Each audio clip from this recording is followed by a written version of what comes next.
Good afternoon. Good afternoon, ma'am. Okay, good afternoon.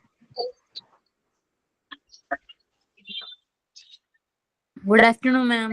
Okay, good afternoon. നമുക്ക് ഇന്നത്തെ class start ചെയ്യാം കേട്ടോ. ഇനി തിങ്കളാഴ്ച ദിവസങ്ങളിൽ ഷെറിൻ അനസിന്റെ ക്ലാസ്സിൽ ഞാനായിരിക്കും കേട്ടോ. ഓക്കെ. അതെന്താ മാം? എന്താണ്? മിസ് ലീവിലാണ് കേട്ടോ. ഷെറിൻ അനസ് ലീവിലാണ്. ലീവിൽ പോയേക്കാണ്. സോ അപ്പോ ഞാനായിരിക്കും കേട്ടോ എടുക്കുക. അതുപോലെ തന്നെ വേറൊരു മൺഡേയിലത്തെ ഷെറിൻ അനസിന്റെ ക്ലാസ് ഞാനായിരിക്കും. പിന്നെ ഒരു മിസ് രണ്ട് അവർ വരുന്നുണ്ടല്ലോ ഷെറിൻ അനസിന് ആഴ്ചയിൽ. അപ്പൊ അതിൽ ഒരു അവർ ഞാനും ഒരു അവർ ആതിര അനസും ആയിരിക്കും എടുക്കുന്നുണ്ടാവാം. ഓക്കെ. അപ്പൊ നമുക്ക് തുടങ്ങാം. ഇന്നത്തെ ക്ലാസ് നമുക്ക് സ്റ്റാർട്ട് ചെയ്യാം കേട്ടോ. ഞാൻ ഓൺ മ്യൂട്ട് ചെയ്യാണ് കേട്ടോ. ഓൺ മ്യൂട്ട് ചെയ്യാനേ.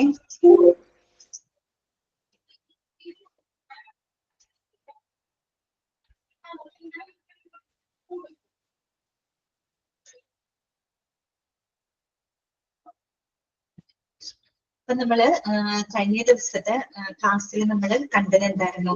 ലബോറട്ടറി സർവീസ് അല്ലെ? ലബോറട്ടറി സർവീസിനെ നമ്മൾ ഇവിടെ വരെയാണ് നമ്മൾ പറഞ്ഞു നിർത്തിയത്. അതെ, യെസ്. ഒരു ലബോറട്ടറി, നല്ല ലബോറട്ടറിക്ക് വേണ്ട സൗകര്യങ്ങൾ എന്തൊക്കെയാണ് അല്ലെ? ഇൻഫ്രാസ്ട്രക്ചർ, അതുവരെയാണ് നമ്മൾ കഴിഞ്ഞ ക്ലാസ്സിൽ പറഞ്ഞു നിർത്തിയത് അല്ലെ? അപ്പൊ നമ്മള് ഇതുവരെ എന്തൊക്കെ കണ്ടു? നമ്മുടെ ലാബ് എന്താണെന്ന് മനസ്സിലാക്കി അല്ലെ? ലബോറട്ടറി എന്താണെന്ന് നമ്മൾ മനസ്സിലാക്കി. ക്ലിനിക്കൽ സ്പെസിമെൻസ് എന്താണെന്നുള്ളത് ക്ലിയർ ആയി. പിന്നെ ലാബ് അവ നൽകുന്ന സേവനങ്ങളെ അടിസ്ഥാനമാക്കിയിട്ട് 5ആയിട്ട് ഡിവൈഡ് ചെയ്തു അല്ലെ? പഠിച്ചില്ലേ നമ്മള്? ക്ലിനിക്കൽ പാത്തോളജി, ക്ലിനിക്കൽ മൈക്രോബയോളജി, പിന്നെ clinical biochemistry, urinalysis, blood bank. അങ്ങനെ നമ്മൾ എന്താണ് ഒരു ലാബ് കൊടുക്കുന്ന സേവനങ്ങൾക്കനുസരിച്ച് 5ആയിട്ട് അതിനെ ഡിവൈഡ് ചെയ്തിട്ടുണ്ട്. അപ്പൊ ഓരോന്നിലും വരുന്നത് എന്തൊക്കെയാണെന്നുള്ളത് നമ്മൾ പഠിച്ചു അല്ലെ? ക്ലിനിക്കൽ പാത്തോളജിയിൽ വരുന്നത് എന്തൊക്കെയാണ്, മൈക്രോബയോളജിയിൽ എന്താണ്, പിന്നെ ബയോ കെമിസ്ട്രിക്കകത്ത് എന്തൊക്കെയാണ് വരുന്നതെന്നുള്ളത് നമ്മൾ കണ്ടിരുന്നു. പിന്നെ നമ്മൾ പഠിച്ചത് ഹൈറാർക്കി ആയിരുന്നു അല്ലെ? ഹൈറാർക്കി അല്ലേ നമ്മൾ പിന്നെ പഠിച്ചത്? അതായത് ആ ഒരു ലാബിലെ സ്റ്റാഫുകളുടെ അധികാര ശ്രേണിയെ പറ്റി നമ്മൾ കണ്ടു. 5 പേര്. ഏറ്റവും ടോപ്പിലെ ലാബ് ഡയറക്ടറാണ്, അദ്ദേഹത്തിന്റെ റെസ്പോൺസിബിലിറ്റി കണ്ടു. പിന്നെ നമ്മൾ പറഞ്ഞു ടെക്നിക്കൽ സൂപ്പർവൈസർ, ജനറൽ സൂപ്പർവൈസർ, പിന്നെ MLT-കാരാണ് ടെസ്റ്റുകളൊക്കെ ചെയ്യുന്നത്. പിന്നെ ഫിലബോട്ടോമിസ്റ്റ്, അവരുടെ ഓരോരുത്തരുടെ റെസ്പോൺസിബിലിറ്റി എന്താണെന്നുള്ളതും നമ്മൾ മനസ്സിലാക്കി. പിന്നെ നമ്മൾ കണ്ടത് ഇൻഫ്രാസ്ട്രക്ചർ ആണ്, അതിന്റെ അടിസ്ഥാന സൗകര്യങ്ങളാണ് അല്ലെ? അപ്പൊ അതില് മെയിനായിട്ട് നമ്മൾ കണ്ടത് ഒരു നല്ല ലാബിന് വേണ്ട സൗകര്യങ്ങൾ എന്തൊക്കെയാണ് എന്നുള്ളത് വരെയാണ് നമ്മൾ കഴിഞ്ഞ ക്ലാസ്സിൽ പറഞ്ഞു നിർത്തിയത് അല്ലെ? ഓരോ പോയിന്റ് നിങ്ങൾക്ക് ഓർമ്മയുണ്ടെന്ന് വിചാരിക്കുന്നു. ക്ലാസ്സിൽ പറഞ്ഞാണ്. ഇനി നമുക്ക് തുടർന്നുള്ളത് നോക്കാം. ഓക്കെ. ഇനി നമ്മൾ പഠിക്കാൻ പോകുന്നത് ലെവൽസ് ഓഫ് ലബോറട്ടറീസ് ആണ് കേട്ടോ. Levels of laboratory. ഇപ്പൊ വീണ്ടും നമ്മൾ ഒരു ലാബിന്റെ ഡിവിഷൻ നമ്മൾ കാണാൻ പോവാണ്. തുടക്കം നമ്മൾ എന്തിന്റെ ബേസിലാണ് ഡിവൈഡ് ചെയ്തത്? ലാബ് അത് കൊടുക്കുന്ന സേവനങ്ങളെ ബേസ് ചെയ്തുകൊണ്ടാണ് നമ്മൾ 5ആയിട്ട് ഡിവൈഡ് ചെയ്തത്. ഇനി നമ്മളൊരു ഡിവിഷൻ കാണാൻ പോവാണ്. അതാണ് ലെവൽസ് ഓഫ് ലബോറട്ടറി. പക്ഷെ അത് എന്തിനെ ബേസ് ചെയ്തുകൊണ്ടാണ്? അത് നമുക്ക് എന്താ നോക്കാം. Okay. Medical laboratories according to NABL are divided into 4 as below. എന്താണ് പറയുന്നത്? എന്തിനെ ബേസ് ചെയ്തിട്ടാണ്? NABL-നെ ബേസ് ചെയ്തിട്ടുണ്ട്. അപ്പൊ എന്താണ് NABL എന്ന് പറഞ്ഞാല്? അതിന്റെ ഫുൾ ഫോം ഒന്ന് നിങ്ങൾ നോട്ട് ചെയ്ത് വെക്കാം. ഞാൻ പറഞ്ഞുതരാം, നോട്ട് ചെയ്ത് വെക്കാം. NABL-ന്റെ ഫുൾ ഫോം ഇതാണ്. നാഷണൽ, എഴുതിയെടുത്തോട്ടാ, national accreditation board, accreditation board for testing and testing, TESTING, testing and calibration, CALIBRATION,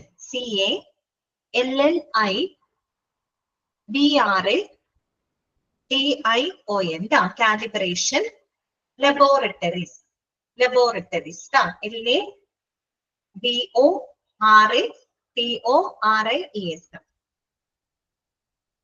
Okay. Type ചെയ്യാം.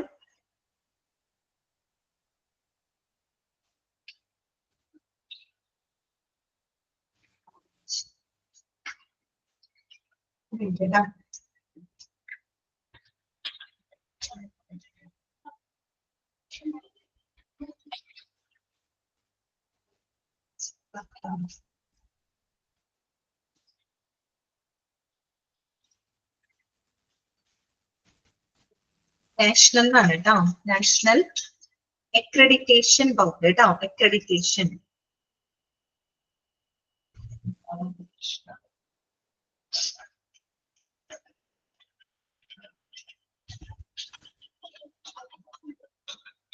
Accreditation of accreditation, correct അല്ലേ? Accreditation ACCREDITATA accreditation board.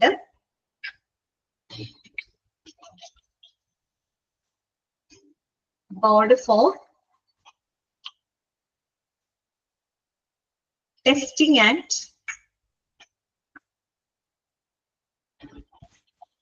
calibration, CALLIBRATIO,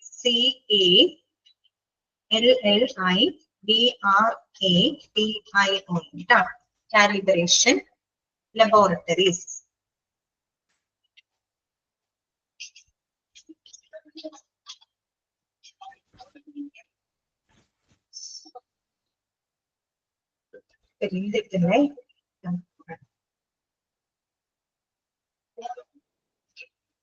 laboratories കേട്ടോ, കിട്ടിയാ നോക്കട്ടോ. National accreditation board for testing and calibration laboratories കിട്ടിയില്ലേ? വളരെ എഴുതിയെടുക്കാം കേട്ടോ. ഞാൻ അധികം ടൈപ്പ് ചെയ്യാത്ത എന്താന്ന് വെച്ചാല് നിങ്ങൾക്ക് ക്ലാസ്സിലുള്ളവർക്ക് കിട്ടും, റെക്കോർഡ് ക്ലാസ്സിലുള്ളവർക്ക് കിട്ടില്ല. ഞാൻ ടൈപ്പ് ചെയ്താൽ കിട്ടില്ല, അതുകൊണ്ടാണ് കേട്ടോ. ഓക്കെ, അപ്പൊ NABL ഫുൾ ഫോം ഇതാണ്, national accreditation board for testing and calibration laboratories. എന്താണ് NABL എന്ന് പറഞ്ഞാല്? നമ്മുടെ നാഷണൽ ലെവലില് നമ്മുടെ ഇന്ത്യയിലുള്ള ക്ലിനിക്കൽ ലബോറട്ടറികളെ കൺട്രോൾ ചെയ്യുന്ന ഒരു ബോർഡാണ് കേട്ടോ NABL എന്ന് പറഞ്ഞത്. നമ്മുടെ നാഷണൽ ലെവലില്, നാഷണൽ എന്ന് വെച്ചാൽ നമ്മുടെ ഇന്ത്യക്കകത്ത് അല്ലെ, നമ്മുടെ ഇന്ത്യക്കകത്തുള്ള ക്ലിനിക്കൽ ലബോറട്ടറികളെ കൺട്രോൾ ചെയ്യുന്ന, മാനേജ് ചെയ്യുന്ന ഒരു ബോർഡ് ഉണ്ട്, അതാണ് NABL എന്ന് പറയുന്നത് കേട്ടോ. അതിനൊരു പ്രിൻസിപ്പിൾ ഉണ്ട്, അത് പഠിക്കേണ്ട, മനസ്സിലാക്കി വെച്ചാൽ മതി. അതായത് ഈ ലബോറട്ടറികൾ അവർ റിലീസ് ചെയ്യുന്ന ടെസ്റ്റുകളിൽ, അല്ലെങ്കിൽ നടത്തുന്ന ടെസ്റ്റുകളിൽ ഒരു ക്വാളിറ്റി മെയിൻറ്റെയിൻ ചെയ്യണം എന്നുള്ള കാര്യങ്ങളൊക്കെ, അതിന്റെ സ്റ്റാൻഡേർഡ്സും കാര്യങ്ങളൊക്കെ സെറ്റപ്പ് ചെയ്യുന്നത് ഈ ഒരു ബോർഡാണ് കേട്ടോ, NABL ആണ്. നിങ്ങൾ ഇത്രയും മനസ്സിലാക്കിയാൽ മതി. നാഷണൽ ലെവലിൽ നമ്മുടെ ഇന്ത്യയിലെ ക്ലിനിക്കൽ ലബോറട്ടറികൾ നിയന്ത്രിക്കുന്ന ഒരു ബോർഡാണ് കേട്ടോ NABL. അതിന്റെ ഫുൾ ഫോം പഠിച്ചു വെക്കാം, national accreditation board for testing and calibration laboratory. അപ്പൊ ആ ഒരു NABL ബേസ് ചെയ്തുകൊണ്ട് മെഡിക്കൽ ലബോറട്ടറികളെ പ്രധാനമായിട്ടും 4 ആയിട്ടാണ് ഡിവൈഡ് ചെയ്തിരിക്കുന്നത് കേട്ടോ, 4 ആയിട്ട്. അത് ഏതൊക്കെയാന്ന് നമുക്ക് നോക്കാം. പ്രത്യേകം പറയുന്നുണ്ട്, irrespective of the place they are operating and are equally applicable to both public and private sector. അപ്പൊ അതെന്ന് പറഞ്ഞു കഴിഞ്ഞാൽ ഒരിക്കലും ആ ഒരു ലാബ് ഓപ്പറേറ്റ് ചെയ്യുന്ന ആ ഒരു സ്ഥലത്തിനെ ബേസ് ചെയ്തിട്ടോ ഒന്നും അല്ല അവിടെ ഡിവൈഡ് ചെയ്യുന്നത് കേട്ടോ. പിന്നെ മാത്രമല്ല NABL ആ ഒരു ഡിവിഷൻ ഉണ്ടല്ലോ, 4 ആയിട്ട് ഡിവൈഡ് ചെയ്തിട്ടുണ്ടല്ലോ, അതെന്ന് പറഞ്ഞാല് പബ്ലിക് സെക്ടറിനും പ്രൈവറ്റ് സെക്ടറിനും ഒരുപോലെ ബാധകമാണ്. പബ്ലിക് സെക്ടറിൽ പ്രവർത്തിക്കുന്ന ലാബിനായാലും പ്രൈവറ്റ് സെക്ടറിൽ പ്രവർത്തിക്കുന്ന ലാബിനായാലും അത് രണ്ടും ഒരുപോലെ ബാധകമാണ്. അതായത് പബ്ലിക്കിന് വേണ്ടി ഒരു റൂള്, പ്രൈവറ്റിന് വേണ്ടിയിട്ട് മാത്രം ഒരു റൂള്, അങ്ങനെ ഒരു ഇതില്ലാണ്. രണ്ടു കൂട്ടർക്കും ഒരുപോലെ ബാധകമാണ് ഈ ഒരു ഡിവിഷൻ. അപ്പൊ ഏതൊക്കെയാന്ന് നോക്കാം കേട്ടോ. അപ്പൊ ഇതിന് ക്വസ്റ്റ്യനുള്ള ചാൻസ് ഉണ്ട്, അതൊന്ന് നോട്ട് ചെയ്ത് വെക്കാം. ഏതൊക്കെയാണ് 4 ഡിവിഷൻസ്? ഒന്ന് സ്മോൾ സൈസ്ഡ്, രണ്ടാമത്തെ medium sized, then third one large sized, and fourth one very large sized. നോക്കാം നമുക്ക് എന്തൊക്കെയാണ്. സ്മോൾ സൈസ്ഡ് എന്ന് പറഞ്ഞാൽ എന്തായിരിക്കും? A laboratory that receives samples of up to 100 patients or participants per day ആണ് പറയുന്നത്. പ്രതിദിനം ഒരു 100 സാമ്പിളുകൾ വരെ കേട്ടോ, 100 സാമ്പിളുകൾ വരെ ഈ പറയുന്ന പേഷ്യൻസ് അല്ലെങ്കിൽ പാർട്ടിസിപ്പൻസിന് ഒരു 100 സാമ്പിളുകൾ വരെ കളക്ട് ചെയ്യുന്ന ലാബുകളെയാണ് നമ്മൾ സ്മോൾ സൈസ്ഡ് ലബോറട്ടറി എന്ന് പറയുന്നത്. അപ്പൊ നിങ്ങൾ അവിടെ നോട്ട് ചെയ്യേണ്ടത് എത്ര ആ നമ്പർ ഓഫ് സാമ്പിൾസ്, എത്ര നമ്പർ ഓഫ് സാമ്പിൾസ് ആണ് കളക്ട് ചെയ്യുന്നത്. നമ്പർ വളരെ ഇമ്പോർട്ടന്റ് ആണ്. പിന്നെ നിങ്ങൾ ശ്രദ്ധിക്കേണ്ടത്, നമ്മൾ പെർ ഡേ കണക്കാണ് പറയുന്നത്, പ്രതിദിന കണക്കാണ് കേട്ടോ, അല്ലാണ്ട് പെർ മന്തോ പെർ ഇയറോ അല്ല നമ്മൾ പറയുന്നത്. പ്രതിദിനം 100 സാമ്പിളുകൾ വരെ, 100 പേഷ്യൻസിന്റെ സാമ്പിളുകൾ കളക്ട് ചെയ്യുന്നത് ഒരു ലാബിനെയാണ് നമ്മൾ സ്മോൾ സൈസ്ഡ് ലബോറട്ടറി എന്ന് പറയുന്നത്. ക്ലിയർ ആണല്ലോ? അപ്പൊ അടുത്തത് മീഡിയം സൈസ്ഡ്. അപ്പൊ ആ നമ്പർ നിങ്ങൾ വളരെ നോട്ട് ചെയ്യുക കേട്ടോ. A laboratory that receives samples of up to 101 to 400 patients or participants per day ആണ് പറയുന്നത്. അതായത് പ്രതിദിനം ഒരു 101 മുതൽ 400 വരെയുള്ള പേഷ്യൻസിൽ നിന്നും സാമ്പിളുകൾ കളക്ട് ചെയ്യുന്ന ലാബിനെയാണ് നമ്മൾ മീഡിയം സൈസ്ഡ് ലബോറട്ടറി എന്ന് ഉദ്ദേശിക്കുന്നത്. ഇത്ര തൊട്ടാണ് 101 തൊട്ട് 400 വരെ കേട്ടോ. 400 വരെ പ്രതിദിനമാണ് പറയുന്നത് കേട്ടോ. പെർ ഡേ കണക്കാണ്, പെർ മന്തോ പെർ ഇയറോ അല്ല. അപ്പൊ പ്രതിദിനം 101 മുതൽ 400 വരെ അത്രയും പേഷ്യൻസിൽ നിന്ന് സാമ്പിളുകൾ കളക്ട് ചെയ്യുന്നതിന് മീഡിയം സൈസ് എന്ന് പറയുന്നത്. ഓക്കെ. തേർഡ് വൺ എന്താണ്? Large size. അത് എത്രയാ നോക്കിയേ. A laboratory that receive samples of more than 401 to 1000 കേട്ടോ, 1000 വരെ patient or participants per day. അതായത് പ്രതിദിനം ഒരു 401 മുതൽ 1000 വരെ കേട്ടോ, 1000 സാമ്പിളുകൾ വരെ കളക്ട് ചെയ്യുന്ന ലാബിനെയാണ് ലാർജ് സൈസ്ഡ് ലബോറട്ടറി എന്ന് പറയുന്നത്. ഏറ്റവും ഒടുവിൽ വരുന്നതാണ് very large sized laboratories. Very large sized എന്ന് പറയുന്നത് എന്തായിരിക്കും? A laboratory that receives more than 1000 patients or participants per day. പ്രതിദിനം ഏകദേശം ഒരു 1000 സാമ്പിൾസിന് അധികമാണ്. മോർ ദാൻ 1000 ആണ്. 1000 സാമ്പിളുകൾക്ക് മുകളിൽ 1000 പേഷ്യൻസിന്റെ സാമ്പിളുകൾ അല്ലെ, അതിന് മുകളിൽ കളക്ട് ചെയ്യുന്ന ലാബിനെയാണ് നമ്മൾ വെരി ലാർജ് സൈസ് എന്ന് പറയുന്നത്. ക്ലിയർ ആയോ നിങ്ങൾക്ക്? 4ആയിട്ടാണ് നമ്മൾ ഡിവൈഡ് ചെയ്തിരിക്കുന്നത്. ഒന്ന് സ്മോൾ സൈസിലാണ്. അപ്പൊ അവിടെ നോക്കുന്നത് അപ് ടു 100 ആണ് കേട്ടോ. അപ് ടു 100 പ്രതിദിനം ഒരു 100 പേഷ്യൻസിൽ നിന്ന് സാമ്പിൾ കളക്ട് ചെയ്യുന്നത് സ്മോൾ സൈസ്. ഇനി 101 മുതൽ 400 വരെ പ്രതിദിനം സാമ്പിൾസ് അത്രയും പേഷ്യൻസിൽ നിന്ന് സാമ്പിൾ കളക്ട് ചെയ്യുന്നത് മീഡിയം സൈസ്. പിന്നെ 401 മുതൽ അപ് ടു 1000 വരെ ആണെങ്കിൽ അത് ലാർജ് സൈസ്. ഓക്കെ. ഇനി മോർ ദാൻ 1000 സാമ്പിൾസ് ആണ് പെർ ഡേ കളക്ട് ചെയ്യുന്നതെങ്കിൽ അത് വെരി ലാർജ് സൈസ്ഡ് ലബോറട്ടറി. ഇത് എന്തിനെ ബേസ് ചെയ്തിട്ടാണ്? NABLന്റെ ഡിവിഷൻ ആണ് കേട്ടോ. നാഷണൽ അക്രഡിറ്റേഷൻ ബോർഡ് ഫോർ എന്താണ് ടെസ്റ്റിംഗ് ആൻഡ് ബോർഡ് ഫോർ എന്താണ് ടെസ്റ്റിംഗ് ആൻഡ് കാലിബ്രേഷൻ ലബോറട്ടറീസ് കേട്ടോ. അപ്പൊ അതിന്റെ ഒരു ഡിവിഷൻ ആണ് നമ്മൾ കണ്ടത്. പിന്നെ അത് അങ്ങോട്ടും ഇങ്ങോട്ടും മാറിപ്പോകരുത്. ആദ്യം നമ്മൾ കണ്ടത് ഒരു ലാബ് ചെയ്യുന്ന ഫംഗ്ഷൻസിന് സേവനങ്ങൾക്കനുസരിച്ചുള്ള 5 ഡിവിഷൻസ് ആണ് നമ്മൾ കണ്ടത്. ഓക്കെ. കൊടുക്കുന്ന സേവനം അത് ഫങ്ഷണൽ ഡിവിഷൻസ് ആണ്. ഇപ്പൊ നമ്മൾ കണ്ടത് NABLനെ ബേസ് ചെയ്തുകൊണ്ടുള്ള ലാബിന്റെ ഡിവിഷൻസ് ആണ് നമ്മൾ കണ്ടത് കേട്ടോ. അത് അങ്ങോട്ടും ഇങ്ങോട്ടും മാറിപ്പോവാതെ നോക്കുക. നമ്പർ എത്ര സാമ്പിൾസ് ആണ് എന്നുള്ളത് നോട്ട് ചെയ്ത് വെക്കുക. പെർ ഡേ ആണെന്നുള്ളത് മനസ്സിലാക്കിക്കുക കേട്ടോ. ചിലപ്പോ ഓപ്ഷനിൽ പെർ മന്ത് പെർ ഇയർ എന്നൊക്കെ പറഞ്ഞു തരും. അപ്പൊ അങ്ങോട്ട് ഇങ്ങോട്ട് മാറിപ്പോകും കേട്ടോ. ഇനി വേറൊരു വിഭാഗം, അത് ഡിവിഷൻ എന്ന് നമുക്ക് പറയാൻ പറ്റില്ല കേട്ടോ. ശരിക്കും 4ആയിട്ടേ ഡിവൈഡ് ചെയ്തിട്ടുള്ളൂ. പക്ഷെ വേറൊരു വിഭാഗത്തിൽ പെടുന്നതാണ്. അതിനകത്ത് കൊടുത്തിട്ടുണ്ട് മൾട്ടിപ്പിൾ ലൊക്കേഷൻ. പേര് സൂചിപ്പിക്കുമ്പോൾ തന്നെ നമുക്കറിയാം അല്ലെ. മൾട്ടിപ്പിൾ എന്ന് പറയുമ്പോൾ മോർ ദാൻ 1 ആണ്. അത് എന്തായിരിക്കും? മൾട്ടിപ്പിൾ ലൊക്കേഷൻ, ഒന്നിലധികം സ്ഥലങ്ങളിലുള്ള ലാബുകളായിരിക്കും അല്ലെ. അപ്പൊ നമുക്ക് വായിക്കാം. A laboratory having more than 1 location in the same district with the same legal identity. അതായത് ഒരേ ലീഗൽ ഐഡന്റിറ്റിയോട് കൂടിയിട്ട് ഒരു ജില്ലയിൽ തന്നെ ഒന്നിലധികം സ്ഥലങ്ങളിൽ ലാബുകൾ വരികയാണെങ്കിൽ അതിനെ നമുക്ക് എന്ത് പറയാം? Multiple location. ഒരേ ലീഗൽ ഐഡന്റിറ്റി. ഇപ്പൊ നിങ്ങൾ പുറത്ത് പോകുമ്പോഴൊക്കെ കണ്ടിട്ടുണ്ടാവും, DDRCയുടെ ഒക്കെ ലാബ് കണ്ടിട്ടുണ്ടാവും. DDRC ലാബുകളൊക്കെ ഇഷ്ടംപോലെ നമുക്ക് കാണാൻ പറ്റും. ഒരു ജില്ലയിൽ തന്നെ എടുക്കുകയാണെങ്കിൽ DDRCയുടെ എന്തുമാത്രം ലാബുകൾ നമുക്ക് കാണാൻ പറ്റും. വരെ നീതി ലാബുകൾ കണ്ടിട്ടില്ലേ? നീതി ലാബുകൾ അതെന്നൊക്കെ പറഞ്ഞ് ഒരു ജില്ലയിൽ തന്നെ പല പല അന്വേഷകർ hi tech central lab. Central lab അതിനകത്ത് പെടൂല. സെൻട്രൽ ലാബിന് ബ്രാഞ്ചസ് ഉണ്ടോ? ബ്രാഞ്ചസ് ഉണ്ടെങ്കിൽ വരും കേട്ടോ. DDRC എന്ന് പറയുന്നതും ഒരു സെൻട്രൽ ലാബ് പോലെയാണ് DDRC. ഓക്കെ. ഇനി ഒരുപാട് ബ്രാഞ്ചുകൾ ഉണ്ടല്ലോ. ഒരു ജില്ലയിൽ തന്നെ നോക്കിയിട്ട് പറയാം കേട്ടോ. അത് നോക്കിയിട്ട് പറയാം, കൺഫേം ചെയ്തിട്ട് പറയാം കേട്ടോ. അപ്പോ ഇപ്പൊ DDRC ലാബുകൾ നോക്കുകയാണെങ്കിൽ എറണാകുളം തന്നെ ഡിസ്ട്രിക്ട് എടുക്കുകയാണെങ്കിൽ അവിടെ തന്നെ എന്തുമാത്രം ചിലപ്പോ ചെറിയൊരു വ്യത്യാസത്തിൽ ഒരുപാട് സ്ഥലങ്ങളിലുണ്ട് DDRCയുടെ ലാബ്. പോളിക്ലിനിക് അല്ലെ, പോളിക്ലിനിക് ലാബുകളൊക്കെ ഉണ്ടാവാറുണ്ട്. അപ്പൊ അതാണ് പറഞ്ഞത്. ഒരു നീതി ലാബൊക്കെ എക്സാമ്പിൾ ആണ് കേട്ടോ. DDRC ലാബുകളൊക്കെ എക്സാമ്പിൾ ആണ് കേട്ടോ. അപ്പൊ ഒരേ ലീഗൽ ഐഡന്റിറ്റിയിൽ ഒരേ ജില്ലയിൽ തന്നെ ഒന്നിലധികം സ്ഥലങ്ങളിൽ എന്താണ് ലാബുകൾ ഉണ്ടാകുന്നത്. അതിനെയാണ് നമ്മൾ മൾട്ടിപ്പിൾ ലൊക്കേഷൻ.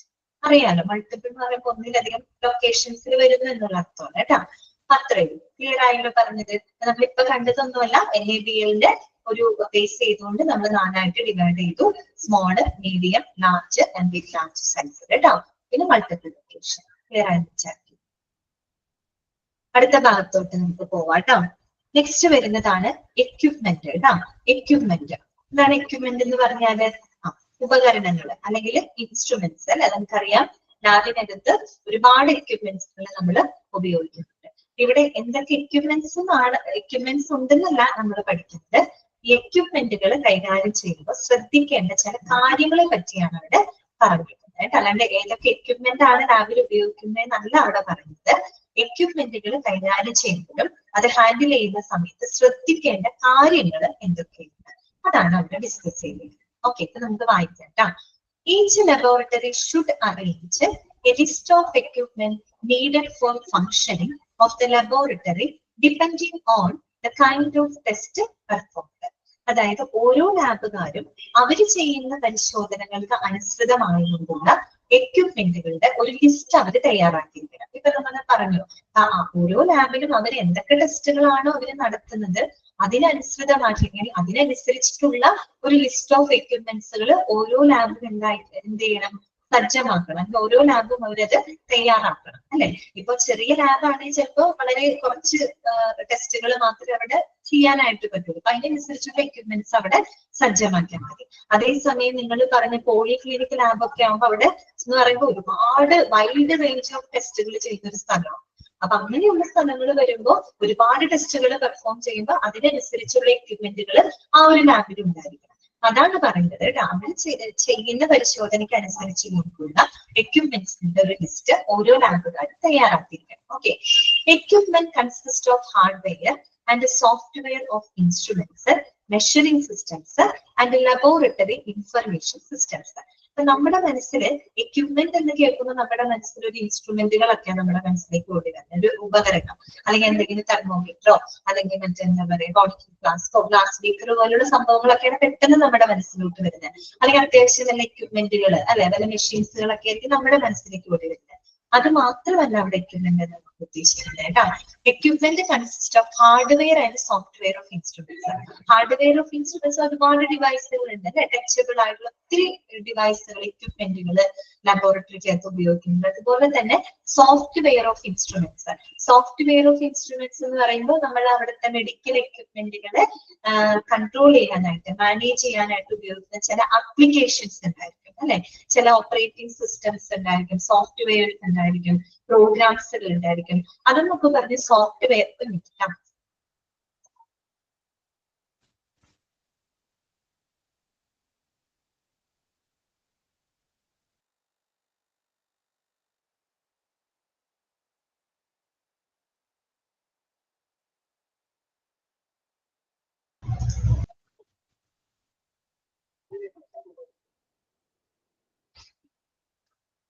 ഓക്കെ, അപ്പൊ നമ്മൾ പറഞ്ഞു ഹാർഡ്വെയർ അല്ലെ. ഹാർഡ്വെയർ എന്ന് പറയുമ്പോൾ ഡിവൈസുകളാണ്, അതായത് മെഷീൻസുകളും സാധനങ്ങളും ഒക്കെയാണ് ഹാർഡ്വെയർ, ടച്ചബിൾ ആയിട്ടുള്ളത്. സോഫ്റ്റ്വെയർ ഓഫ് ഇൻസ്ട്രുമെന്റ്സ് എന്ന് പറയുമ്പോൾ നമ്മൾ ഈ മെഡിക്കൽ എക്യുപ്മെന്റ്സുകളെ മാനേജ് ചെയ്യാനായിട്ട് കൺട്രോൾ ചെയ്യുന്നതിന് വേണ്ടിയിട്ട് ഉപയോഗിക്കുന്ന പ്രോഗ്രാമുകൾ, ആപ്ലിക്കേഷൻസുകൾ, ഓപ്പറേറ്റിംഗ് സിസ്റ്റം സോഫ്റ്റ്വെയർസ്, അതും ഇതിനകത്ത് നമുക്ക് ഉൾപ്പെടുത്താം, എക്യുപ്മെന്റ്സിനകത്ത് ഉൾപ്പെടുത്താം. പിന്നെ പറയുന്നത് മെഷറിംഗ് സിസ്റ്റംസ് ആണ് അല്ലെ. ഇപ്പൊ ധാരാളം മെഷറിംഗ് സിസ്റ്റംസ് ഉണ്ട് ഇല്ലേ. ഇപ്പൊ തെർമോമീറ്റേഴ്സ് ഉണ്ട്, അതുപോലെ തന്നെ ഹെമറ്റോളജി അനലൈസേഴ്സ് ഉണ്ടായിരിക്കും. അങ്ങനെ പല എന്താ പറയാ, അതുപോലെ മറ്റേ എന്താ പറയുക സെൻട്രിഫ്യൂജിങ് മെഷീൻസ്, അങ്ങനെ ഒത്തിരി ഉണ്ട്. മെഷറിംഗ് ചെയ്യുന്ന പല സിസ്റ്റംസ് അതിനകത്ത് വരുന്നുണ്ട്. സെൻട്രിഫ്യൂജിങ് മെഷീൻ മെഷറിംഗ് സിസ്റ്റം അല്ല കേട്ടോ, സെപ്പറേറ്റ് ചെയ്യുന്നതിനായിട്ട് ഉപയോഗിക്കുന്നതാണ്. എനിവേ മെഷറിംഗ് സിസ്റ്റം എന്ന് പറയുമ്പോൾ പലതും അളക്കുന്നതിനായിട്ട് ഉപയോഗിക്കുന്ന സിസ്റ്റം സംവിധാനങ്ങൾ അതിനകത്തുണ്ട്. അതുപോലെ തന്നെ ലബോറട്ടറി ഇൻഫർമേഷൻ സിസ്റ്റംസ് ഉണ്ട്, അത് നമ്മൾ പഠിക്കുന്നുണ്ട്, ഇതിനെ തന്നെ വരുന്നുണ്ട്. ലബോറട്ടറി ഇൻഫർമേഷൻ സിസ്റ്റം അഥവാ LIS എന്നാണ് കേട്ടോ പറയാ. LIS എന്നാണ് നമ്മൾ ചുരുക്കി പറയാ, ലബോറട്ടറി ഇൻഫർമേഷൻ സിസ്റ്റം. അതെന്ന് പറഞ്ഞ വേറൊന്നുമല്ല, ഒരു എന്താ പറയാ, ഒരു സോഫ്റ്റ്വെയർ ആണ് കേട്ടോ, ഒരു പ്രോഗ്രാം സോഫ്റ്റ്വെയർ ആണ്. അത് വന്നിട്ട് ലബോറട്ടറി പരിശോധനകളുമായിട്ട് ബന്ധപ്പെട്ട ഒരു രോഗിയുടെ എല്ലാ വിവരങ്ങളും സ്റ്റോർ ചെയ്യാനും മാനേജ് ചെയ്യാനായിട്ട് ഉപയോഗിക്കുന്ന ഒരു എന്താ പറയാ, ഒരു സോഫ്റ്റ്വെയർ ആണ് കേട്ടോ, ഒരു ഇൻഫർമേഷൻ സോഫ്റ്റ്വെയർ ആണ് LIS അഥവാ ലബോറട്ടറി ഇൻഫർമേഷൻ സോഫ്റ്റ്വെയർ എന്നാണ് ഉദ്ദേശിക്കുന്നത്. അപ്പൊ ഇതെല്ലാം അടങ്ങുന്നതാണ് എന്ത് എക്യുപ്മെന്റ് എന്ന് പറയുന്നത്. എന്നിട്ട് ഒരിക്കലും എന്ത് മാത്രമല്ല നമുക്ക് ടച്ചബിൾ ആയിട്ടുള്ള ഇൻസ്ട്രുമെന്റ്സ് മാത്രമല്ല അവിടെ ഉദ്ദേശിക്കുന്നത്. അവിടെ ഹാർഡ്വെയർസ് ഉണ്ട്, സോഫ്റ്റ്വെയർ ഓഫ് ഇൻസ്ട്രുമെന്റ്സ് ഉണ്ട്, മെഷറിംഗ് സിസ്റ്റംസ് ഉണ്ട്, അതുപോലെ തന്നെ LIS ഉണ്ട് അല്ലെ, ലബോറട്ടറി ഇൻഫർമേഷൻ സോഫ്റ്റ്വെയർ സിസ്റ്റം അതിനകത്ത് ഉൾപ്പെടുന്നതാണ്. അപ്പൊ ഇത്തരത്തിലുള്ള എക്യുപ്മെന്റുകളെ നമ്മൾ ഹാൻഡിൽ ചെയ്യുമ്പോൾ എന്തെല്ലാം കാര്യങ്ങളാണ് നമ്മൾ ഉറപ്പുവരുത്തേണ്ടത് കേട്ടോ. The following should be made sure. എന്തൊക്കെ കാര്യങ്ങളാണ് ഉറപ്പുവരുത്തേണ്ടത്? ഒന്നാമത്തെ പോയിന്റ് ഇതാണ് പറയുന്നത്, equipment should be chosen to meet the requirements of the laboratory with regard to design and capacity. അതായത് ഒരു ലാബിന്റെ ആ ഒരു ഡിസൈൻ അതിന്റെ ഒരു കപ്പാസിറ്റിക്ക് അനുസരിച്ചുകൊണ്ട് അതിനനുസരിച്ചിട്ടുള്ള എക്യുപ്മെന്റുകൾ ആയിരിക്കണം ആ ഒരു ലാബിൽ നമ്മൾ തെരഞ്ഞെടുക്കേണ്ടത്. ശരിയല്ലേ? ഒരു ചെറിയ ലാബിൽ വലിയ മെഷീൻസ് കൊണ്ട് വെച്ച് കഴിഞ്ഞാൽ ശരിയാവോ? ഇല്ല. അപ്പൊ ഓരോ ലാബിനും അതിന്റെ ആ ഒരു ഡിസൈൻ, അതിന് ആ ഒരു കപ്പാസിറ്റിക്ക് അനുസരിച്ചിട്ടുള്ള എന്താണ് എന്താ പറയാ അത്തരത്തിലുള്ള എക്യുപ്മെന്റുകളാണ് എന്ത് ചെയ്യേണ്ടത്, നമ്മളവിടെ സൂക്ഷിക്കേണ്ടത് അല്ലെ. ഇപ്പൊ ചെറിയ ലാബാണെങ്കിൽ നമുക്ക് അതിനനുസരിച്ചുള്ള എക്യുപ്മെന്റ്സുകൾക്കുള്ള ആ ഒരു കപ്പാസിറ്റി ഉണ്ടാവുള്ളൂ, അപ്പൊ അതിനനുസരിച്ചുള്ളത് കൊണ്ടുവരാം. കുറച്ചും കൂടെ വലിയ ലാബുകളാകുമ്പോൾ അപ്പൊ അതിനനുസരിച്ച് റിക്വയർമെന്റ്സ് കൂടും അല്ലെ, ടെസ്റ്റിന്റെ റിക്വയർമെന്റ്സ് കൂടും. അപ്പൊ കുറെ കൂടെ കപ്പാസിറ്റി കൂടുമ്പോൾ അതിനനുസരിച്ചുള്ള എക്യുപ്മെന്റ്സുകൾ നമുക്ക് അവിടെ അറേഞ്ച് ചെയ്യും. ആ രീതിയിൽ equipment should be chosen to meet the requirements of the laboratory with regard to design and capacity കേട്ടോ. ആ ഒരു ലാബിന്റെ ഡിസൈനും അതിന്റെ കപ്പാസിറ്റിക്കും അനുസരിച്ച് കൊണ്ട് അതിന്റെ റിക്വയർമെന്റ്സുകൾ മീറ്റ് ചെയ്യാൻ നിറവേറ്റാൻ പാകത്തിലുള്ള എക്യുപ്മെന്റ്സുകളാണ് ഓരോ ലാബിലും നമ്മൾ സജ്ജമാക്കേണ്ടത്. ഓക്കെ.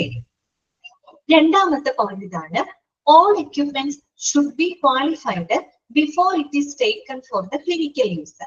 പിന്നെ എന്താണെന്ന് വെച്ചാൽ എല്ലാ എക്യുപ്മെന്റ്സുകളും നമ്മൾ ക്ലിനിക്കൽ യൂസിന് മുമ്പായിട്ട് തന്നെ എന്ത് ചെയ്തിരിക്കണം, ക്വാളിഫൈഡ് ആയിരിക്കണം. ക്വാളിഫൈഡ് എന്ന് വെച്ചാൽ ഇവിടെ ഉദ്ദേശിക്കുന്നത് വെൽ ചെക്കിങ് കഴിഞ്ഞിട്ട് വേണം നമ്മൾ എന്ത് ചെയ്യാനായിട്ട് എക്യുപ്മെന്റ്സുകള് ക്ലിനിക്കൽ പരിശോധനയ്ക്ക് വേണ്ടിയിട്ട് ഉപയോഗിക്കാനായിട്ട്. ഓക്കെ. അപ്പൊ ഓരോ ക്ലിനിക്കൽ യൂസ് ചെയ്യുന്നതിന് മുൻപായിട്ട് നമ്മൾ എല്ലാ എക്യുപ്മെന്റ്സുകളും വളരെ വെൽ ചെക്കിങ് കഴിഞ്ഞിട്ട് വേണേ നമ്മൾ എന്ത് ചെയ്യാനായിട്ട് അത് ഉപയോഗപ്പെടുത്താനായിട്ട് കേട്ടോ. ക്ലിനിക്കൽ യൂസിന് മുമ്പായിട്ട് അത് വെൽ ക്വാളിഫൈഡ് ആയിരിക്കണം. ദാറ്റ് മീൻസ് വെൽ ചെക്കിങ് കഴിഞ്ഞിട്ട് വേണം ഉപയോഗിക്കാനായിട്ട്. ഓക്കെ. ക്ലിയർ ആയിരുന്നു? ഏതെങ്കിലും പോയിന്റ് മനസ്സിലാകത്തില്ലെങ്കിൽ ചോദിക്കാം, മെസ്സേജ് ഇട്ടാൽ മതി. അടുത്തത് മൂന്നാമത്തെ പോയിന്റ് ഇതാണ്, all equipment should be in usable condition at all times. അതായത് ലാബിനകത്തുള്ള എല്ലാ എക്യുപ്മെന്റ്സുകളും എല്ലായ്പ്പോഴും എന്താണ് ഉപയോഗപ്രദമായിരിക്കണം, യൂസബിൾ കണ്ടീഷനിലുള്ള എക്യുപ്മെന്റ്സ് ആയിരിക്കണം നമ്മൾ ലാബിനകത്ത് ഉപയോഗിക്കേണ്ടത്. അപ്പൊ നമുക്ക് ലാബില് ഒരു ഉപകാരമില്ലാത്തൊരു എക്യുപ്മെന്റ് സൂക്ഷിക്കേണ്ട ആവശ്യം നമുക്കില്ല അല്ലെ.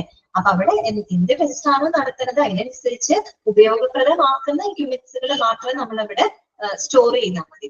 ഇപ്പൊ ഏതെങ്കിലും എക്യുപ്മെന്റ് കേടായി നമുക്കത് ആവശ്യമില്ല, ഇനി ഭാവിയിൽ നമുക്കത് ആവശ്യം വരുന്നില്ല എന്നുണ്ടെങ്കിൽ അത്തരം എക്യുപ്മെന്റ് ആ ലാബിൽ വെറുതെ സ്റ്റോർ ചെയ്ത പ്ലേസ് കളയേണ്ട ആവശ്യമില്ല, അതൊക്കെ തന്നെ റിമൂവ് ചെയ്യാം. അതുകൊണ്ടാണ് പറയുന്നത് എല്ലായ്പ്പോഴും യൂസബിൾ കണ്ടീഷനിലുള്ള യൂസബിൾ കണ്ടീഷനിലുള്ള എക്യുപ്മെന്റ്സുകളായിരിക്കണം ലാബിനകത്ത് സ്റ്റോർ ചെയ്യേണ്ടത്. Okay. All equipment should B usable condition at all times. അടുത്ത പോയിന്റ് ഇതാണ്, regular inspection cleaning and maintenance of equipment should B performed അല്ലെ. നമ്മൾ ഓരോ എക്യുപ്മെന്റ്സിനും റെഗുലർ ആയിട്ട് എന്ത് ചെയ്യണം, ഇൻസ്പെക്ഷൻ അല്ലെ, റെഗുലർ ആയിട്ട് നമ്മൾ പരിശോധിക്കണം. അത് വളരെ വൃത്തിയായിട്ട് വേണം നമ്മൾ മെയിൻറ്റെയിൻ ചെയ്യാനായിട്ട് അല്ലെ. അതിനുശേഷം മാത്രമേ നമ്മൾ എന്ത് ചെയ്യാൻ പാടുള്ളൂ, അത് ഉപയോഗിക്കാനായിട്ട് പാടുള്ളൂ. നേരത്തെ പറഞ്ഞ സെയിം പോയിന്റ് ആണ്. ഒരു ക്ലിനിക്കൽ യൂസിന് മുമ്പായിട്ട് നമ്മൾ എന്ത് ചെയ്തിരിക്കണം, എല്ലാ എക്യുപ്മെന്റും കൃത്യമായിട്ട് നമ്മൾ പരിശോധിച്ചിരിക്കണം. അതേ കറക്റ്റ് ആണ്, അത് തന്നെയാണ് അവിടെ പറയുന്നത് കേട്ടോ. പതിവായിട്ട് റെഗുലർ ഇൻസ്പെക്ട് ചെയ്യണം. അതുപോലെ നല്ല രീതിയിൽ ഇത് ക്ലീൻ ചെയ്ത് മെയിൻറ്റെയിൻ ചെയ്തുകൊണ്ട് വേണം എക്യുപ്മെന്റുകൾ നമ്മൾ ഉപയോഗിക്കാനായിട്ട്. ഇനി പറയുന്നത് maintenance performed as per the recommendation of the manufacturer or more as required.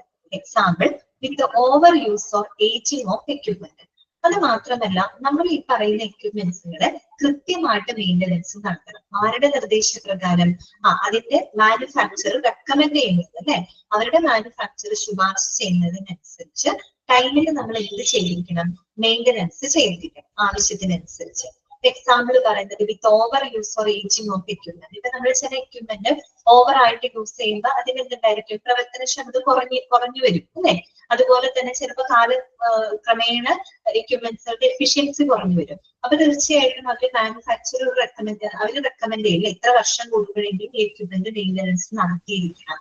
നമ്മുടെ വീട്ടിലായാലും നമ്മൾ എന്തെങ്കിലും ഇലക്ട്രോണിക് എക്യുപ്മെന്റ്സ് മേടിക്കുന്ന സമയത്ത് നമ്മൾ മെയിൻ്റനൻസ് ചെയ്യാറുണ്ട്. AC അല്ലെങ്കിൽ ഇപ്പൊ ഫ്രിഡ്ജോ അങ്ങനെ എന്തെങ്കിലുമൊക്കെ വരുമ്പോഴായാലും നമ്മൾ ഇത്ര വർഷം കൂടുമ്പോൾ നമ്മളത് സർവീസ് ചെയ്യേണ്ട സാധനങ്ങൾ നമ്മൾ സർവീസ് ചെയ്യും. ഇപ്പൊ വണ്ടികൾ സർവീസ് ചെയ്യാറുണ്ട് അല്ലെ. അപ്പൊ എന്നതുപോലെ ആ ഒരു മാനുഫാക്ചർ ശുപാർശ ചെയ്യുന്നതിനനുസരിച്ച് സമയസമയത്തിൽ എന്ത് ചെയ്തിരിക്കണം, മെയിൻ്റനൻസ് ചെയ്തിരിക്കണം. കാര്യം ഓവർ യൂസ് മൂലം അല്ലെങ്കിൽ ഏജിങ് മൂലം ഒക്കെ എക്യുപ്മെന്റ്സിന്റെ എഫിഷ്യൻസി കുറയും. അപ്പൊ അത് നിലനിർത്തി കൊണ്ടുപോകുന്നതിന് വേണ്ടിയിട്ടാണ് നമ്മൾ അതിന്റെ പ്രോപ്പർ ടൈമിൽ മെയിൻ്റനൻസ് നടത്തേണ്ടത്. ഓക്കെ, അറിയാലോ. അടുത്ത പോയിന്റ് കേട്ടോ, laboratories should maintain needful instructions four operation and maintenance of equipment in the form of SOP. SOP എന്താണ് SOP എന്ന് അറിയുന്നത് കേട്ടോ. A copy of the same should be made available near the equipment. എന്താണ് അവിടെ സൂചിപ്പിക്കുന്നത്?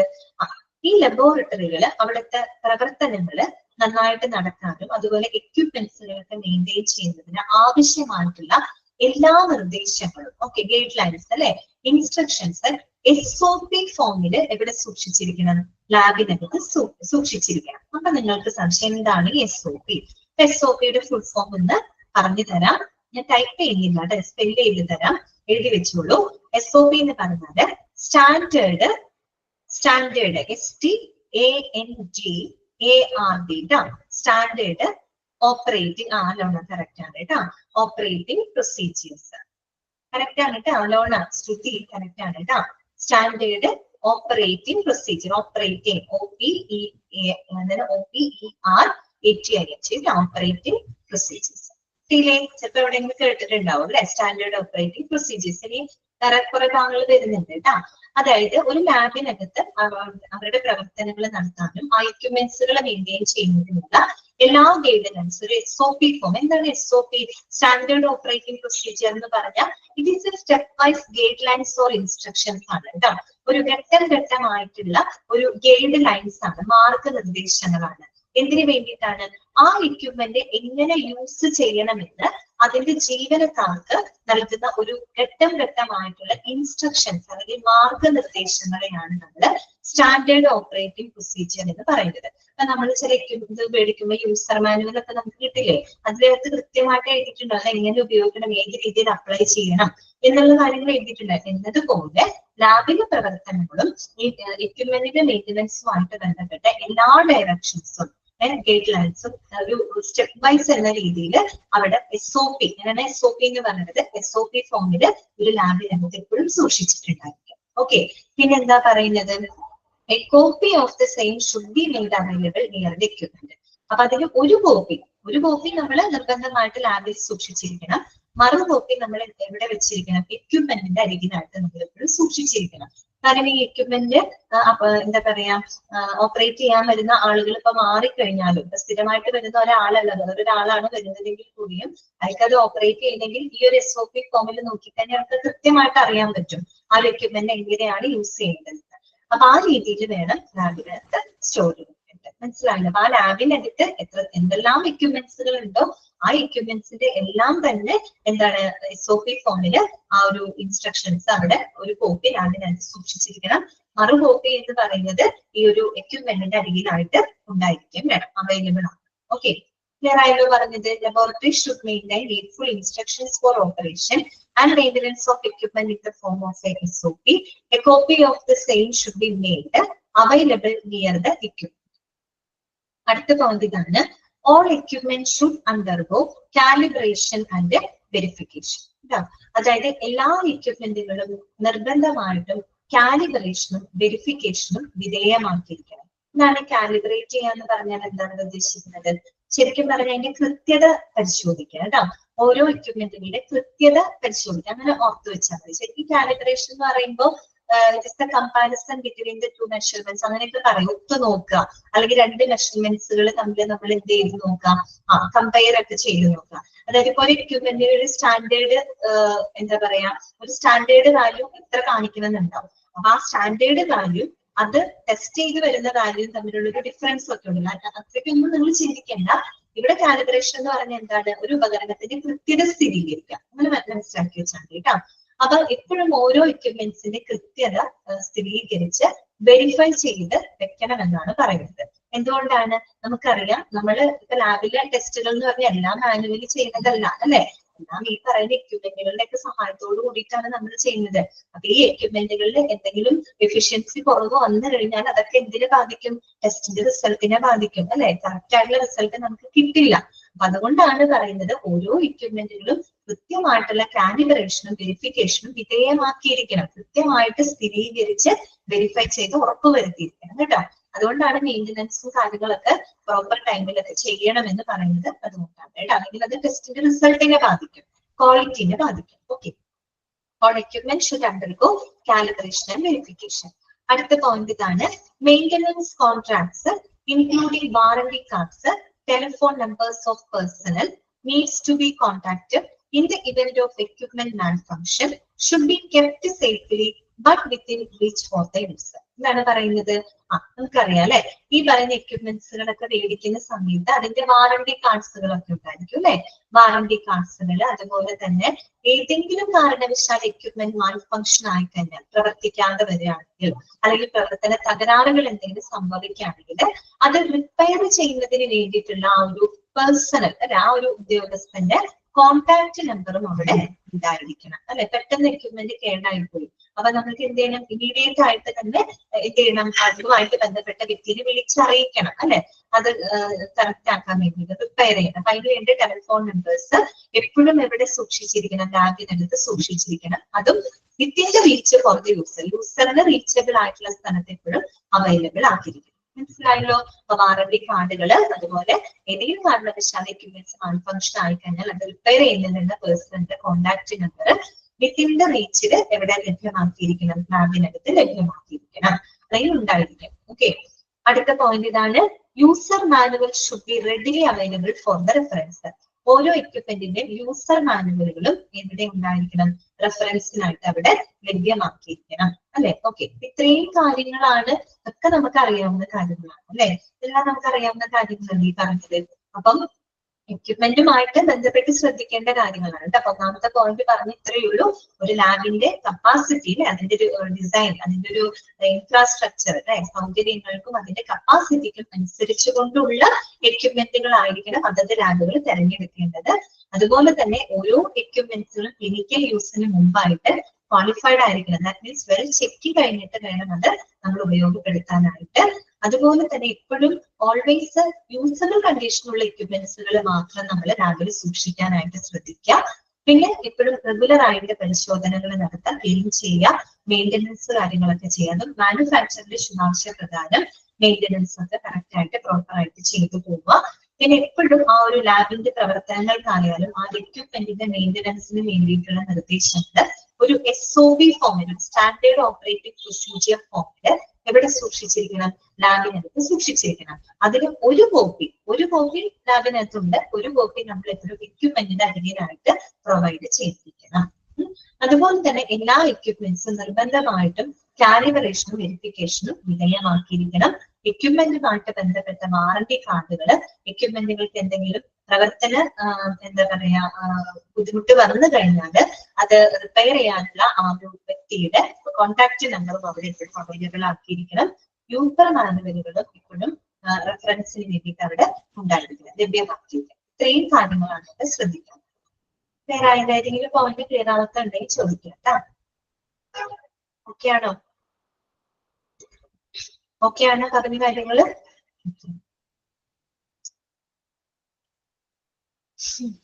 അടുത്തേക്ക് നോക്കാം നമുക്ക്. അടുത്തതാണ് പോളിസീസ് ആൻഡ് പ്രൊസീജിയേഴ്സ് കേട്ടോ. ഇതാണല്ലോ പറഞ്ഞ ക്ലിയർ ആയില്ലേ? Equipment should be chosen to meet the requirements of the laboratory with regard to design and capacity. അതായത് ഒരു ലാബിന്റെ കപ്പാസിറ്റിക്ക്, അതിന്റെ ആ ഒരു രൂപകൽപ്പനയ്ക്ക് അനുസരിച്ചുകൊണ്ട്, അനുസരിച്ചുകൊണ്ടുള്ള എന്താ എക്യുപ്മെന്റ്സുകളായിരിക്കണം ആ ലാബിൽ സൂക്ഷിക്കേണ്ടത്, തെരഞ്ഞെടുക്കേണ്ടത്. ഒരു ചെറിയ ലാബാണെങ്കിൽ അതിനനുസരിച്ചുള്ള എക്യുപ്മെന്റ് നമ്മൾ ഉപയോഗിക്കാൻ പാടില്ല. ഒരു ചെറിയ ലാബിൽ കൊണ്ട് വലിയ എക്യുപ്മെന്റ് വെച്ചാൽ എന്തായിരിക്കും അവസ്ഥ അല്ലെ? അപ്പൊ സ്വാഭാവികമായിട്ടും നമ്മൾ ഇൻഫ്രാസ്ട്രക്ചർ പറഞ്ഞപ്പോ പഠിച്ചൊരു കാര്യമാണ് അല്ലെ. ഓരോ ലാബുകളും അവർ ചെയ്യുന്ന സേവനങ്ങൾക്കനുസരിച്ചുള്ള അടിസ്ഥാന സൗകര്യങ്ങൾ അവർക്ക് ഉണ്ടായിരിക്കുള്ളൂ. ചെറിയ ലാബാണെങ്കിൽ ചെറിയ ടെസ്റ്റുകൾ ചെയ്യുള്ളൂ, അപ്പൊ അതിനനുസരിച്ചുള്ള എക്യുപ്മെന്റ് തിരഞ്ഞെടുക്കാം. വലിയ പോളിക്ലിനിക് ലാബൊക്കെ ആകുമ്പോൾ ഒരുപാട് വൈഡ് റേഞ്ച് ഓഫ് ടെസ്റ്റ് ചെയ്യുന്നുണ്ട്, അപ്പൊ അതിനനുസരിച്ചുള്ള എക്യുപ്മെന്റുകൾ നോക്കാം, തിരഞ്ഞെടുക്കാം. അപ്പൊ അതാണ് പറയുന്നത് ആ ഒരു ഇതിന്റെ കപ്പാസിറ്റി രൂപകൽപ്പനയ്ക്ക് അനുസരിച്ച് തിരഞ്ഞെടുക്കാം. ക്ലിയർ ആണെന്ന് വെച്ചാൽ അടുത്തതാണ് പോളിസീസ് ആൻഡ് പ്രൊസീജിയേഴ്സ് കേട്ടോ. ഇനി നമ്മൾ പഠിക്കുന്നത് ഇത്രയും നമ്മൾ പറഞ്ഞ തിയററ്റിക്കൽ ആയിട്ടുള്ള കുറെ കാര്യങ്ങളാണ് പറയുക. ഇനി പ്രാക്ടിക്കൽ ആയിട്ടുള്ള കുറച്ച് സൈഡുകൾ നമുക്ക് കാണാനുണ്ട്. അതാണ് policies and procedures. That means ഒരു ലാബില് നമ്മൾ ഒരു സാമ്പിൾ കളക്ട് ചെയ്യുന്നത് തൊട്ട് ഒരു ലാബിൽ നമ്മൾ സാമ്പിൾ കളക്ട് ചെയ്യുന്നത് തുടങ്ങി അതിന്റെ ആ റിസൾട്ട് നമ്മൾ റിലീസ് ചെയ്യുന്നത് വരെയുള്ള കാര്യങ്ങളാണ് ഇനി നമ്മൾ പഠിക്കാനായിട്ട് പോകുന്നത് കേട്ടോ. അതാണ് പോളിസീസ് ആൻഡ് പ്രൊസീജിയേഴ്സ് എന്നുള്ളത് ഇവിടെ ഉദ്ദേശിക്കുന്നത് കേട്ടോ. എന്താണ് ഒരു ലാബില് സാമ്പിൾ നമ്മൾ കളക്ട് ചെയ്യുന്നത് തുടങ്ങി അത് ടെസ്റ്റിന് വിധേയമാവുന്നു, പല പ്രോസസ് ചെയ്യുന്നത് ടെസ്റ്റിന് വിധേയമാവുന്നു, അവസാനം എന്താണ് ഒരു ടെസ്റ്റ് റിസൾട്ട് അവിടെ റിലീസ് ചെയ്യാൻ അല്ലെ. അതുവരെയുള്ള ചില പോളിസികളും പ്രൊസീജിയേഴ്സുകളും ആണ് നമ്മൾ പരിചയപ്പെടാൻ പോകുന്നത്. സിമ്പിൾ ആണ്, എളുപ്പമാണ് കേട്ടോ. ഒന്നാമത്തേതാണ് sample labelling and documentation. Sample labelling and documentation പേര് കേൾക്കുമ്പോൾ തന്നെ നിങ്ങൾക്ക് അറിയാം അല്ലെ. എന്തായിരിക്കും? സാമ്പിളുകൾ കൃത്യമായിട്ട് നമ്മൾ എന്ത് ചെയ്യണം? ലാബൽ ചെയ്യണം, ഡോക്യുമെന്റ് ചെയ്യണം അല്ലെ, രേഖപ്പെടുത്തണം. പിന്നെ രണ്ടാമത്തെ പ്രൊസീജിയർ എന്താണ്? റിക്വസിഷൻ ഫോം അഥവാ ടെസ്റ്റ് റിക്വസ്റ്റ് ഫോം ആണ് അല്ലെ. റിക്വസിഷൻ ഫോം അഥവാ ടെസ്റ്റ് റിക്വസ്റ്റ് ഫോം എന്ന് വെച്ച് കഴിഞ്ഞാൽ അഭ്യർത്ഥന ഫോമുകളാണ് കേട്ടോ. എന്താണെന്ന് നമുക്ക് നോക്കാം. അഭ്യർത്ഥന ഫോമുകള്. മൂന്നാമത്തത് സാമ്പിൾ ആക്സെപ്റ്റൻസ് ഓർ റിജക്ഷൻ അല്ലെ. ഒന്നെങ്കിൽ സാമ്പിൾ ആക്സെപ്റ്റ് ചെയ്യാം, അല്ലെങ്കിൽ ചില സാമ്പിളുകൾ റിജക്ട് ചെയ്യാം, ഒഴിവാക്കാം. അപ്പൊ അതുമായിട്ട് ബന്ധപ്പെട്ട ചില കാര്യങ്ങള്. നാലാമത്തത് ലബോറട്ടറി റെക്കോർഡ്. അപ്പൊ ഏതൊക്കെയാണ്? പ്രധാനമായിട്ടും 4 പ്രൊസീജിയറുകളിലൂടെയാണ് അത് കടന്നു പോകുന്നത്. ഒന്ന് സാമ്പിൾ ലാബലിംഗ് ആൻഡ് ഡോക്യുമെന്റേഷൻ, രണ്ടാമത്തത് requisition form or test request form, അഭ്യർത്ഥന ഫോം എന്ന് പറയും. മൂന്നാമത്തെ ഒരു പ്രൊസീജിയർ വരുന്നത് സാമ്പിൾ ആക്സെപ്റ്റൻസ് ഓർ റിജക്ഷൻ ആണ്. അല്ലെങ്കിൽ സാമ്പിൾ ആക്സെപ്റ്റ് ചെയ്യാം, സ്വീകരിക്കാം, അല്ലെങ്കിൽ റിജക്ട് ചെയ്യപ്പെടാം, ഒഴിവാക്കപ്പെടാം. നാലാമത്തത് ലബോറട്ടറി റെക്കോർഡ്. ഇത് 4 എന്താണെന്നുള്ളതാണ് നമ്മൾ കാണാൻ പോകുന്നത്. ഒന്നാമത്തെ നമ്മൾ പറഞ്ഞു sample labelling and documentation. Specimen should be attached with at least 2 unique identifiers. Example, name, age, etc. അല്ലെ. നമ്മളിപ്പോ ഒരു സ്പെസിമെൻ എന്ന് പറയുന്നത് കുറഞ്ഞത് ഒരു 2 യുണീക്ക് ആയിട്ടുള്ള ഐഡന്റിഫയേഴ്സ് വെച്ചിട്ട് നമ്മൾ എന്ത് ചെയ്തിരിക്കണം? സാമ്പിൾ നമ്മൾ ലാബിൽ ചെയ്തിരിക്കണം. ഒരു എക്സാമ്പിൾ ആയിട്ട് നമ്മുടെ പേര്, വയസ്സ് പോരെ. അതൊരു 2 യുണീക്ക് ആയിട്ടുള്ള ഒരു ഐഡന്റിഫയേഴ്സ് ആണ്. എപ്പോഴും നമ്മളൊരു സാമ്പിൾ കളക്ട് ചെയ്യുന്ന സമയത്ത് ഏതെങ്കിലും 2 യുണീക്ക് ആയിട്ടുള്ള ഐഡന്റിഫയേഴ്സ് വെച്ച് സാമ്പിൾ എന്ത് ചെയ്തിരിക്കണം? ലാബൽ ചെയ്തിരിക്കണം. ഇപ്പൊ അവരുടെ പേരോ വയസ്സോ അങ്ങനെയാണ് അറിയും. ഓക്കെ, അങ്ങനെ ചെയ്യും. പിന്നെ പറയുന്നത് specimen labelling using barcodes is an option that may decrease the errors.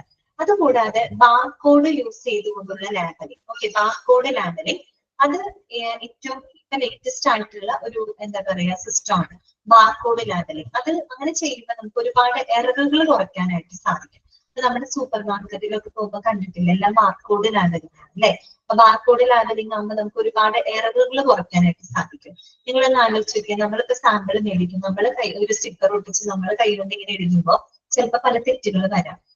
ചിലരുടെ ഹാൻഡ് റൈറ്റിംഗ് മനസ്സിലാവില്ല, മിസ്ഇന്റർപ്രറ്റ് ചെയ്യാം, അങ്ങനെയൊക്കെ സംഭവിക്കും. ഒരേ പേരിന് 2-3 പേരൊക്കെ വന്നു കഴിഞ്ഞാൽ ചിലപ്പോൾ ഒരു ഇനീഷ്യലിന്റെ വ്യത്യാസമൊക്കെ ഉണ്ടാവുള്ളൂ. അല്ലെങ്കിൽ ഒരു അല്ലെ നമ്മൾ വായിക്കുന്നതോ എഴുതുന്നതിലൊക്കെ ചെറിയൊരു മിസ്റ്റേക്ക് വന്നു കഴിഞ്ഞാൽ സാമ്പിൾ ചിലപ്പോൾ അങ്ങോട്ടും ഇങ്ങോട്ടൊക്കെ മാറിപ്പോകും.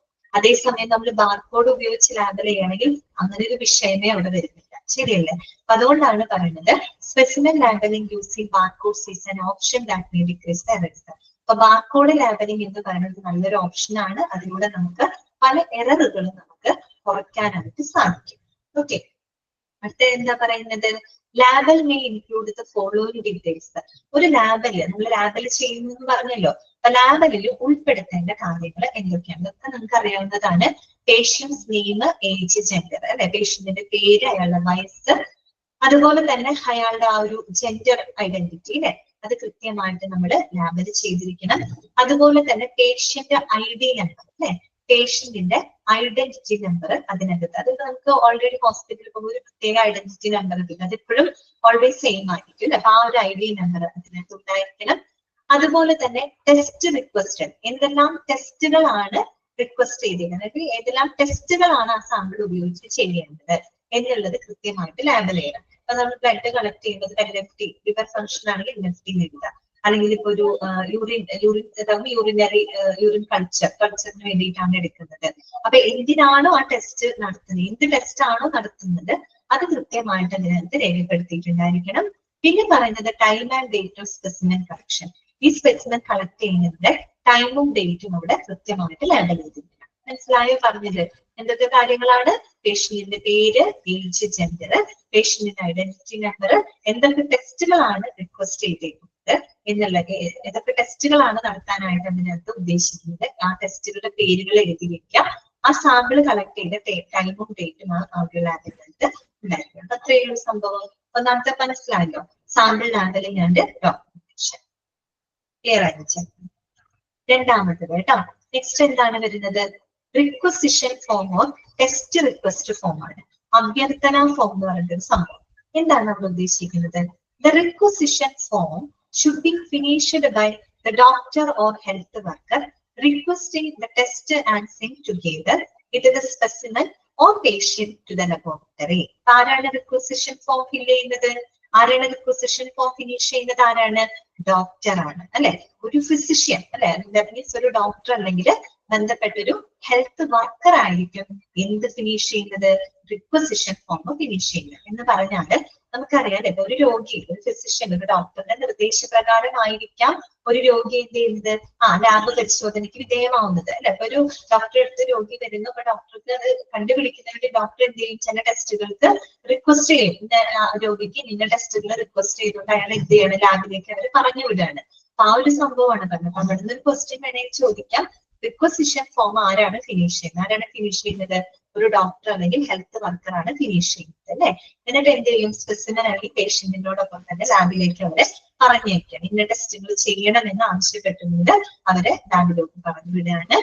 ഇനി ഒരു റിക്വസിഷൻ ഫോമിൽ എന്തെല്ലാം കാര്യങ്ങൾ ഉണ്ടായിരിക്കണം?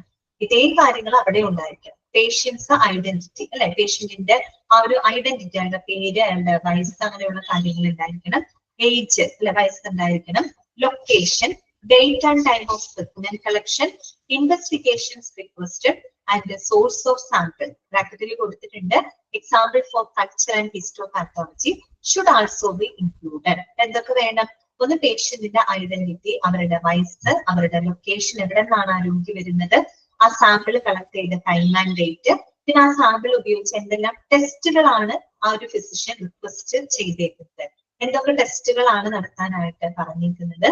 അതുപോലെ തന്നെ സോഴ്സ് ഓഫ് സാമ്പിൾ, അതായത് ഓരോ ടെസ്റ്റിന് വേണ്ടിയിട്ട് എന്ത് സാമ്പിൾ ആണ് കളക്ട് ചെയ്യുന്നത്, ബ്ലഡ് ആണോ, അതോ യൂറിൻ ആണോ, ടിഷ്യൂ ആണോ, സെല്ലാണോ എന്നുള്ളതും കൃത്യമായിട്ട് ആ ഒരു റിക്വസിഷൻ ഫോമിൽ ഉൾപ്പെടുത്തേണ്ടതാണ്. അതാണ് പറയുന്നത് ഫോർ കൾച്ചർ ആൻഡ് ഹിസ്റ്റോപാത്തോളജി. ഇപ്പൊ യൂറിൻ കൾച്ചർ ചെയ്യാറുണ്ട്, ബ്ലഡ് കൾച്ചർ ചെയ്യാറുണ്ട്. ഹിസ്റ്റോപാത്തോളജി എന്തായിരിക്കും അവിടെ? സോഴ്സ് ഓഫ് സാമ്പിൾ എന്തായിരിക്കും? ടിഷ്യൂസ് ആയിരിക്കും, അല്ലെ? ടിഷ്യൂ ആയിരിക്കും ഹിസ്റ്റോപാത്തോളജി ടെസ്റ്റിന് വിധേയമാകുന്നത്. ഈ ഒരു സൈറ്റോളജി ടെസ്റ്റ് ആണ് പറയുന്നത് സെല്ലുകളായിരിക്കും സ്പെസിമെൻ ആയിട്ട് എടുക്കുന്നുണ്ടാവുക. അപ്പൊ ആ രീതിയിലുള്ള കാര്യങ്ങളും ഈ ഒരു റിക്വസിഷൻ ഫോമിൽ ഉൾപ്പെടുത്തിയിരിക്കണം. നിങ്ങൾ മനസ്സിലാക്കുക, ഒരു റിക്വസിഷൻ ഫോം ഫിനിഷ് ചെയ്യുന്നത് ഒരു ഡോക്ടർ അല്ലെങ്കിൽ ബന്ധപ്പെട്ട ഹെൽത്ത് വർക്കർ ആയിരിക്കും. ഓക്കെ, അദ്ദേഹം എന്ത് ചെയ്യും? റിക്വസ്റ്റ് ചെയ്തുകൊണ്ട് ഈ പറയുന്ന പേഷ്യന്റിനെ അതിന്റെ സാമ്പിളിനോടൊപ്പം ലാബ് പരിശോധനയ്ക്കായിട്ട് അയക്കുകയാണ്. ഇനി റിക്വസിഷൻ ഫോമിൽ ഉൾപ്പെടുത്തുന്ന പേഷ്യന്റിന്റെ ഐഡന്റിറ്റി, അയാളുടെ വയസ്സ്, അയാളുടെ ലൊക്കേഷൻ, ആ സ്പെസിമെൻ കളക്ട് ചെയ്യുന്ന ടൈം ആൻഡ് ഡേറ്റ്, പിന്നെ എന്തൊക്കെ ഇൻവെസ്റ്റിഗേഷൻസ് ആണ്, ടെസ്റ്റുകളാണ് റിക്വസ്റ്റ് ചെയ്തിരിക്കുന്നത്, അതിന് വേണ്ടിയിട്ട് എന്ത് സോഴ്സ് ഓഫ് സാമ്പിൾ ആണ് കളക്ട് ചെയ്തിരിക്കുന്നത് എന്നിങ്ങനെയുള്ള കാര്യങ്ങൾ അതിന് കൃത്യമായിട്ട് രേഖപ്പെടുത്തണം. ഒപ്പം ഇതിൽ പറയാത്തൊരു കാര്യം കൂടിയുണ്ട്, അത് മനസ്സിലാക്കി വെക്കുക.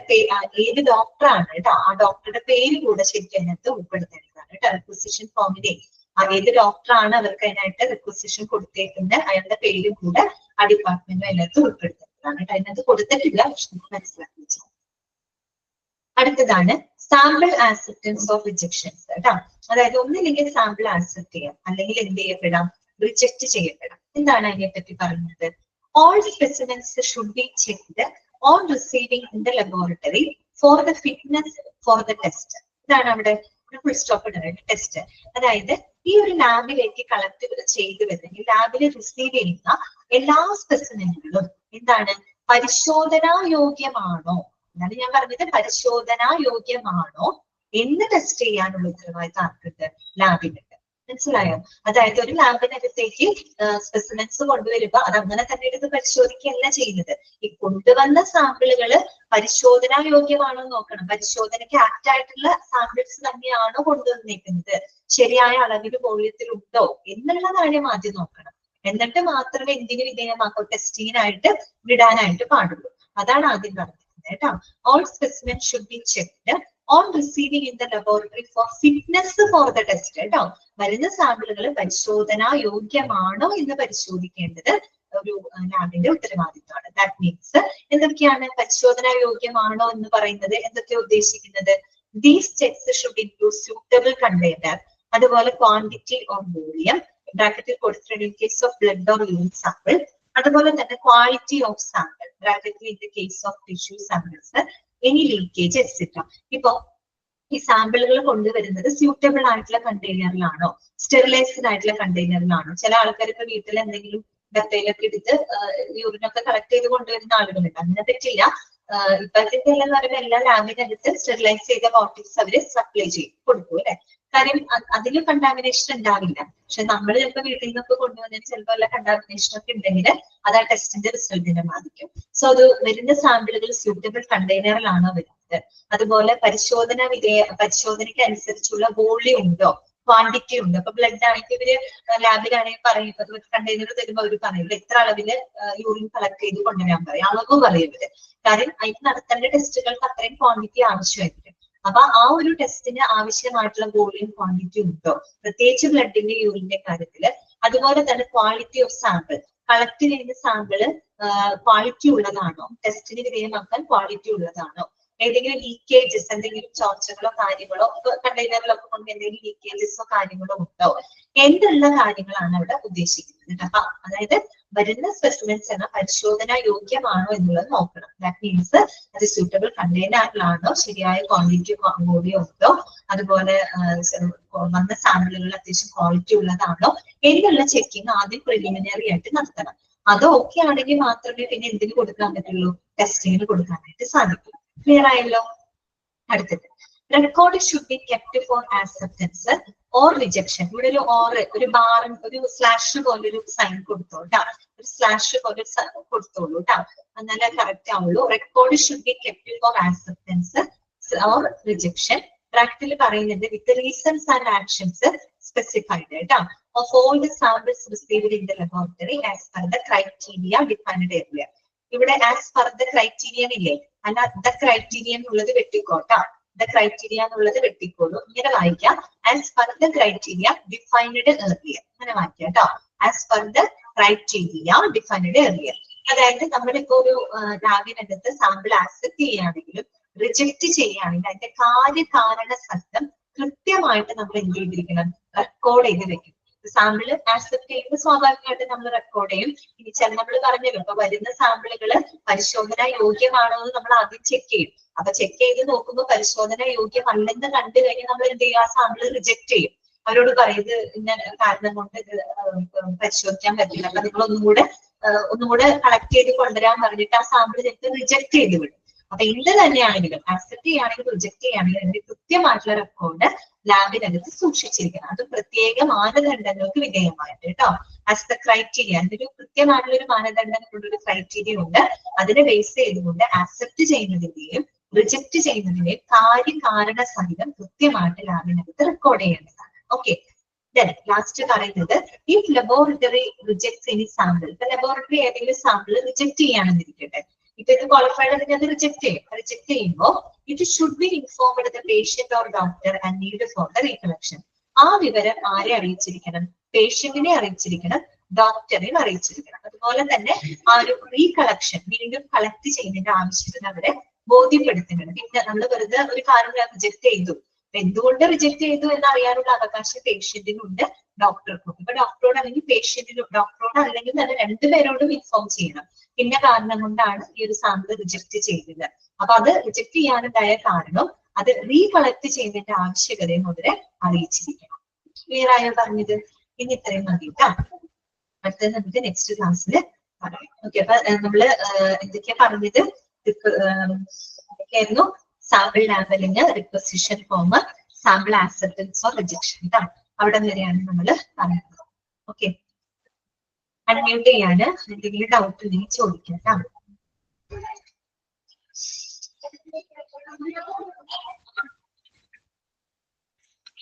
ഓക്കെ, ക്ലിയർ ആയെങ്കിൽ നമുക്ക് ക്ലാസ് വൈൻഡപ്പ് ചെയ്യാം കേട്ടോ. Okay, thank you. Thank you, ma'am. Have a nice day. Thank you, ma'am.